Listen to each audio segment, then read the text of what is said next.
12 minutes.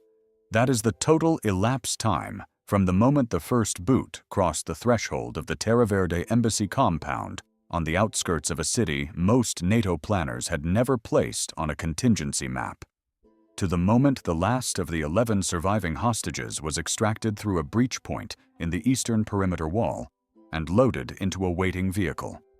12 minutes and 19 seconds to be precise. A figure reconstructed from multiple helmet-mounted camera feeds reviewed during the post-operational debrief at Canadian Special Operations Forces Command headquarters in Ottawa. 11 people, alive, in 12 minutes. The embassy had been held for 31 days. The hostage-takers numbered 22. They had reinforced the internal structure with improvised barricades, into pre-positioned weapons at every viable defensive point, and wired at least 3 rooms with crude but functional explosive devices. One of the hostages, a consular official who would later give a closed testimony to a Senate committee, described the final days of captivity as a slow administrative preparation for execution. 22 armed men, 31 days of preparation, explosive devices on 3 floors, 12 minutes. The force that entered that compound numbered 14 operators, not a battalion, not a brigade, 14 people. They carried no artillery, no armor, no air support beyond a single rotary wing asset holding at 4.2 kilometers to the northwest at an altitude of 300 meters. Their total equipment load per operator averaged 23 kilograms. Their pre-mission intelligence package ran to 847 pages. Now, what happened inside those 12 minutes, and the 8 years of institutional architecture that made those 12 minutes possible, is not a story that Canada has told loudly. There are no feature films, no campaign ribbons handed out on parade grounds with press cameras rolling. The unit responsible does not officially acknowledge specific operations. Most of the operators who walked through that breach point have never been publicly named, but the outcome was documented. The methodology was studied. And behind closed doors in seminar rooms at Fort Bragg, Hereford, and Leavenworth, the question being asked was not whether the Canadians had succeeded. The question was how. To understand what happened at that embassy, you need to understand something about the architecture of crises. Specifically, why's the kind of crisis that a Western liberal democracy finds almost impossible to admit it has planned for. The term is consular siege. It sits in a category of contingency that military planners call a Category 3 sensitive event, meaning an incident with significant hostage exposure, high political visibility, and a tactical environment that is either legally ambiguous, geographically isolated, or both. The defining characteristic is not the violence, it is the optics. A hostage crisis involving the nationals of a G7 country in a location with limited host nation security capacity is, by almost any measure, the worst possible tactical hand a Western government can be dealt. You cannot leave. You cannot move too fast. You cannot fail publicly. Canada had been quietly building a capability to handle exactly this scenario since 2006. That year, following a comprehensive review of special operations capacity across the Canadian Armed Forces, the government authorized the formal expansion of Joint Task Force 2, Canada's Tier 1 counterterrorism unit, and the simultaneous creation of Canadian Special Operations Regiment, or CSOR, as a direct action and special reconnaissance force designed to operate in partnership with JTF2 on complex, multi-objective missions. The budget allocated for this structural expansion over the first 5 years was $1.2 billion. That figure covered personnel, training, equipment, infrastructure, and what official documents described simply as advanced capability development. Advanced capability development. There's a phrase that costs $1.2 billion and tells you almost nothing. What it actually meant, operationally, was this. Canada was building a force that could enter a building, neutralize a complex threat environment, and extract living personnel in conditions where speed, precision, and the total suppression of collateral damage were not competing priorities, but simultaneous requirements. Not a force that prioritized one over the others. A force designed to achieve all three at the same time. This is where the doctrinal argument begins, because for most of the preceding 2 decades, the dominant Western counterterrorism paradigm had been built around mass. Overwhelming force, large assault packages, significant aviation support, heavy pre-assault suppression of the target environment. Now the logic was industrial. Apply enough resource to the problem and the probability of failure approaches zero. It is the logic that produced the American Delta Force's standard assault package philosophy. Typically no fewer than 40 operators on a compound assault, with significant ISR overhead, pre-positioned quick reaction forces, and surgical air support on immediate call. Canada could not afford that paradigm, nor did it entirely believe in it. The intellectual lineage of what JTF2 and CSOR were building in those years traces back to the British SAS model, specifically to the hostage rescue doctrine developed and refined in the aftermath of the 1980 Iranian embassy siege in London, Operation Nimrod. That operation lasted 11 minutes and featured 5 SAS operators entering the building through simultaneous breach points while managing the psychological and physical complexity of living hostages in an active fire environment. 26 hostages extracted. 1 hostage killed by the hostage-takers before the assault concluded. 4 hostage-takers killed in the assault. The lesson the British had taken from Nimrod, and the lesson that quietly shaped Canadian doctrine for the next 4 decades, was not primarily about speed, though speed was essential. It was about geometry. It was about the spatial and temporal architecture of violence in an enclosed environment. You did not overpower a building. You restructured its internal logic faster than the people defending it could react. Restructure the geometry. You break the decision cycle. Extract before the system can reconstitute. 12 minutes is not an accident. It is an engineering outcome. The specific operation we are examining unfolded in 2019, in a country whose government has requested that Canada not publicly identify the location as part of a continuing bilateral security arrangement.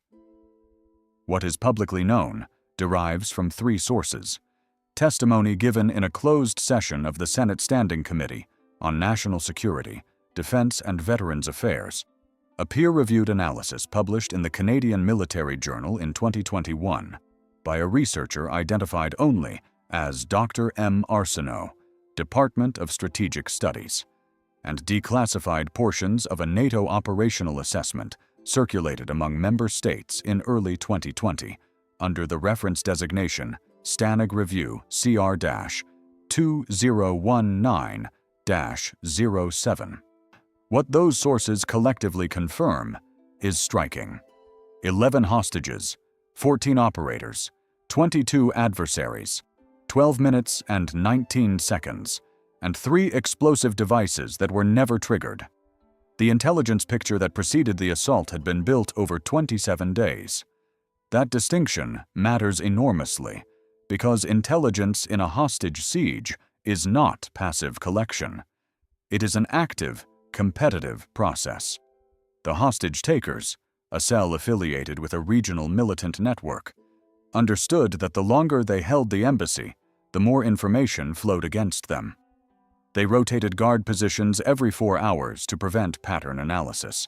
They covered windows with non-standardized materials to deny aerial thermal profiling. They conducted irregular food delivery timings to prevent inference about the number of people inside. None of it was sufficient. The intelligence package, those 847 pages, was built primarily from 4 sources. First, signals intelligence derived from communications intercepts, processed through the Communications Security Establishment, Canada's National Cryptologic Agency. Second, imagery intelligence from 2 ISR platforms, maintained continuously overhead at altitudes above the thermal masking capability of the target group's available countermeasures. Third, and most critically, does technical surveillance intelligence gathered through methods that remain classified, but which the Senate testimony describes as providing near real-time understanding of internal movement patterns across approximately 70% of the compound's floor plan. Fourth, one human source inside the compound, not a formal agent, a consular employee who had been present since the siege began, who had not been identified as having intelligence value by the hostage-takers, and who had, over the course of approximately 18 days, developed a protocol for passing information out through a method the Senate testimony declines to specify, beyond the phrase, low-technology communication channel. Dr. Arsenault's analysis notes, with the dry precision of someone who spent a career studying these things, are that the single most operationally significant intelligence contribution in the pre-assault phase was a hand-drawn sketch, approximately 22 centimeters by 17 centimeters, depicting the internal barricade configuration of the compound's ground floor, produced by an untrained source with no prior intelligence background and delivered under conditions of extreme personal risk. A 22-centimeter sketch on a piece of paper, against a $1.2 billion special operations architecture, the contrast engine at work. It never stops. The assault force assembled at a forward operating base located 34 kilometers from the target, under cover of a diplomatic support mission, a legitimate Canadian presence that had been in country for 11 days prior to the assault, ostensibly to monitor the negotiation process. The 14 operators, drawn from JTF2's counterterrorism squadron, had rehearsed the assault in a purpose-built mock-up constructed over 48 hours at the FOB, using measurements derived from the intelligence package and, critically, from the 22-centimeter sketch. They conducted 6 full-scale rehearsals over a period of 72 hours.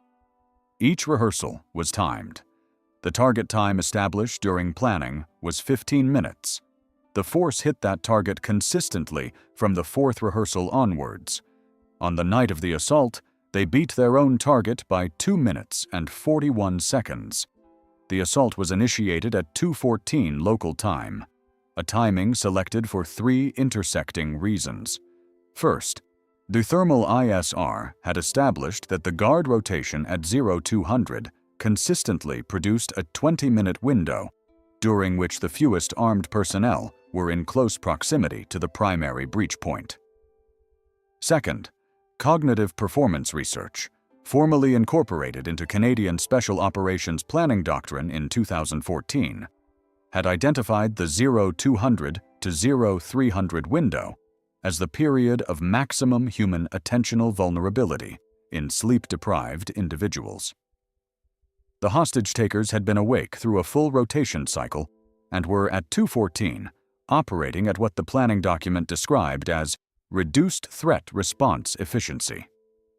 Third, cloud cover at 2:14 was forecast at 87%, was reducing ambient light to a level that created asymmetric advantage for operators using 3rd-generation night vision equipment against a force with no equivalent capability. Timing is doctrine. It is not opportunism. The breach was executed simultaneously at 4 points: the primary entrance on the north face, a secondary entrance on the southeast corner, a ground floor window on the western elevation at a point where internal barricade intelligence indicated no defensive emplacement, and, most unusually, a roof access point that the hostage-takers had assessed as structurally compromised and therefore not a viable entry vector. They were wrong about the roof. By approximately 180 kilograms of load-bearing capacity. 3 two-person teams entered low.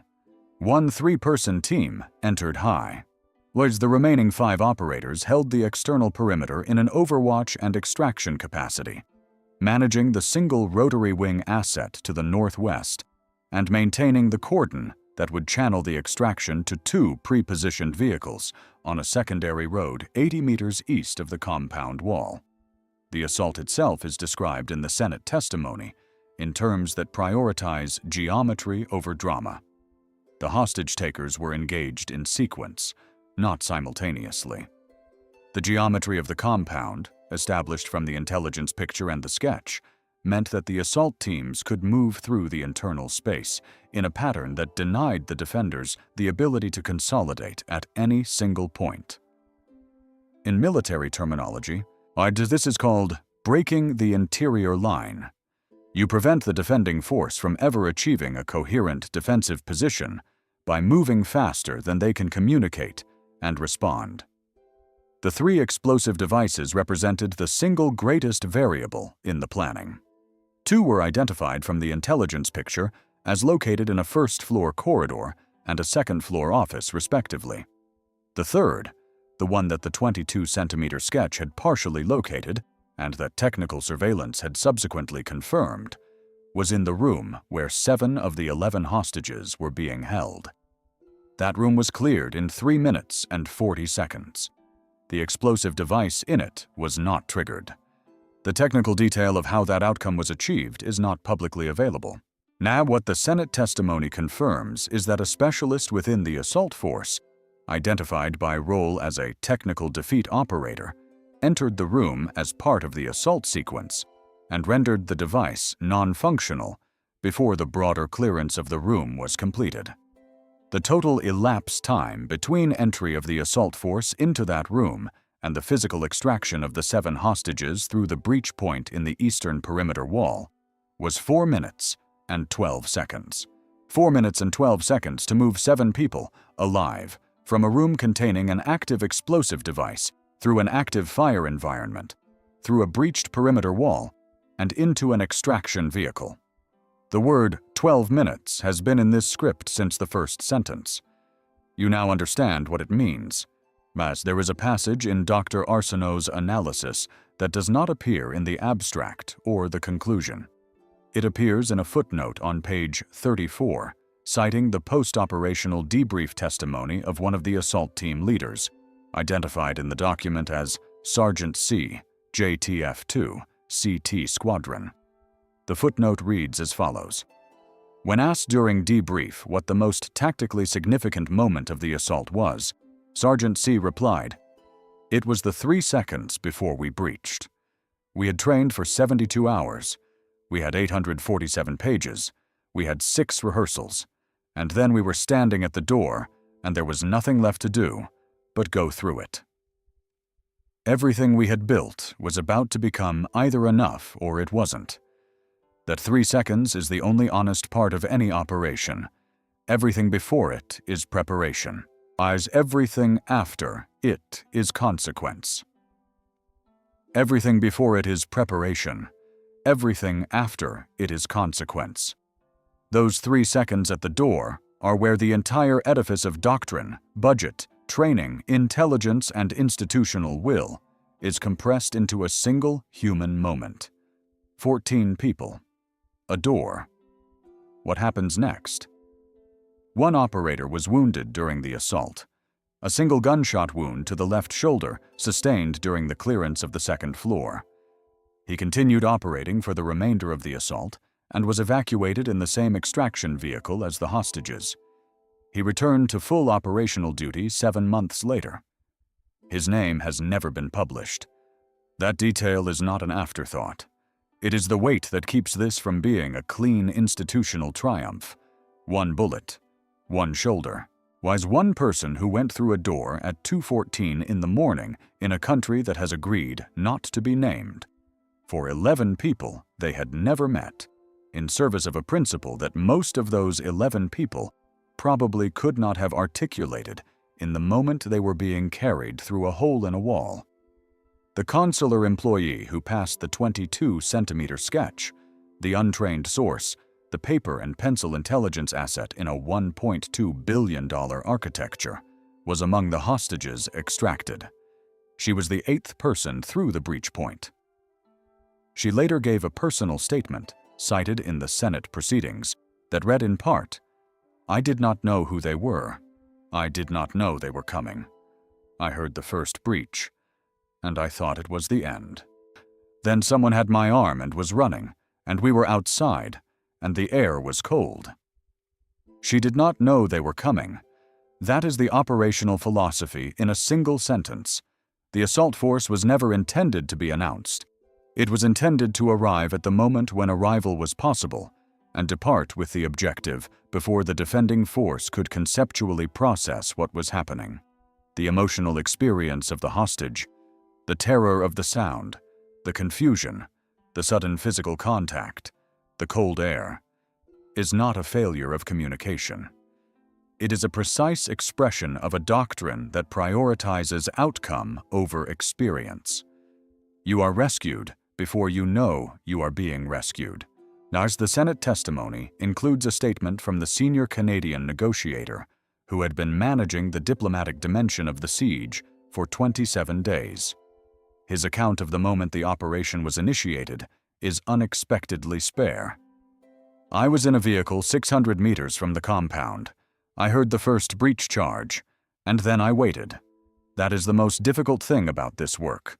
You build the conditions. Then other people go through the door and you sit in a vehicle, and you wait. You build the conditions. Then other people go through the door.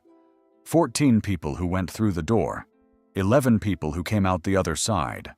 One person with a bullet in his shoulder. One 22-centimeter sketch. 12 minutes and 19 seconds. And then silence.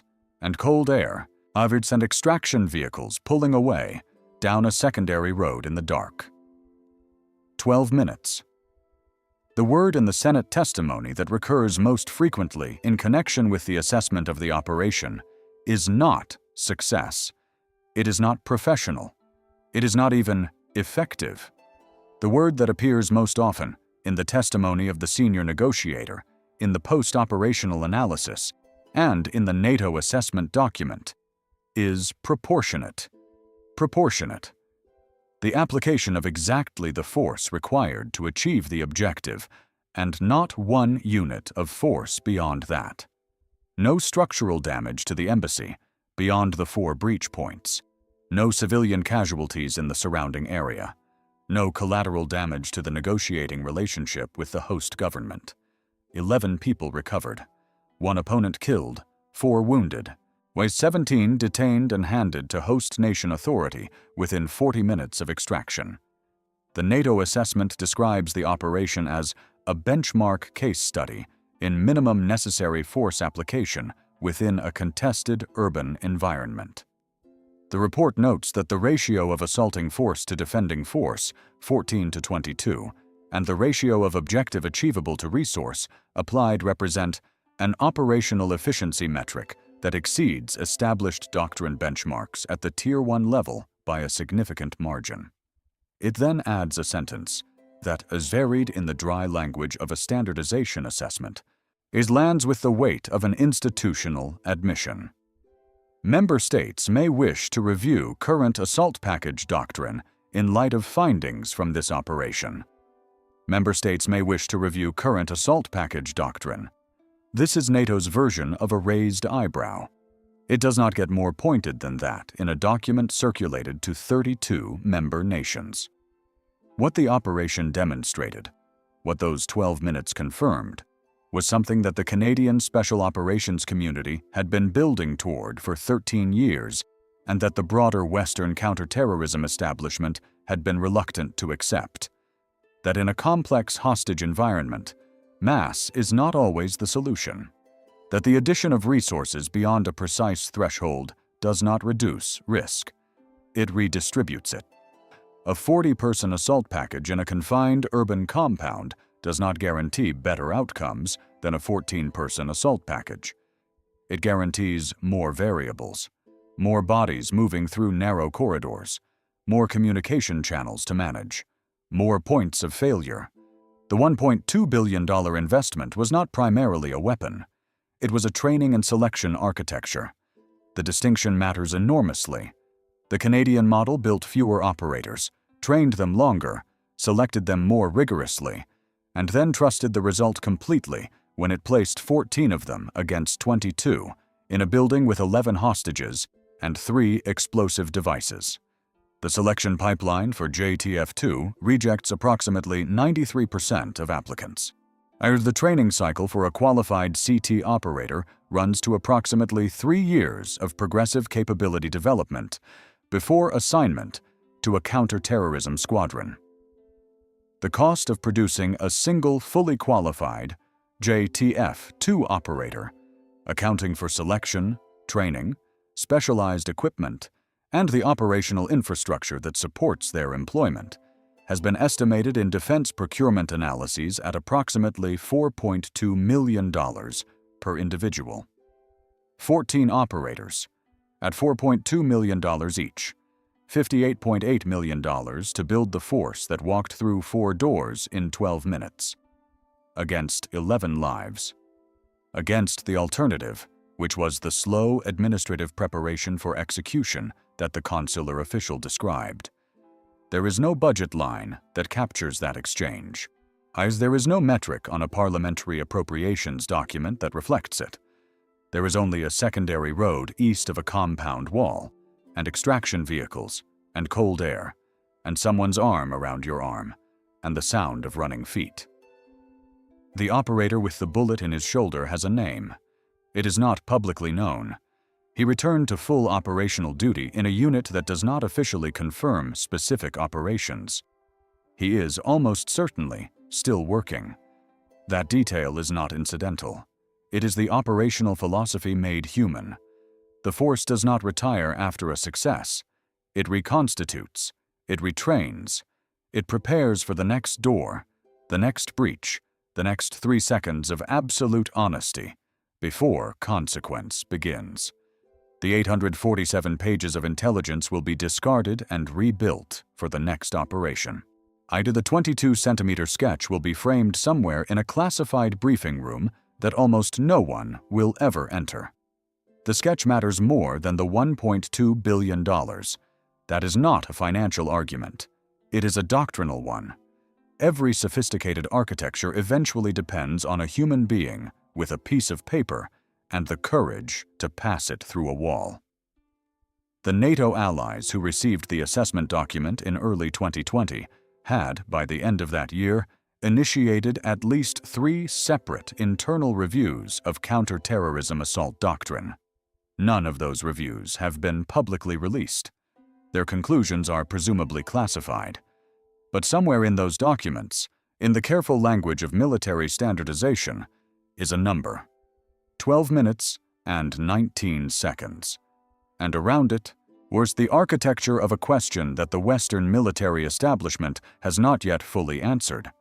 When you build a force precisely enough, small enough, trained enough, and then trust it completely, how much of what you thought you needed turns out to have been mass for mass's sake?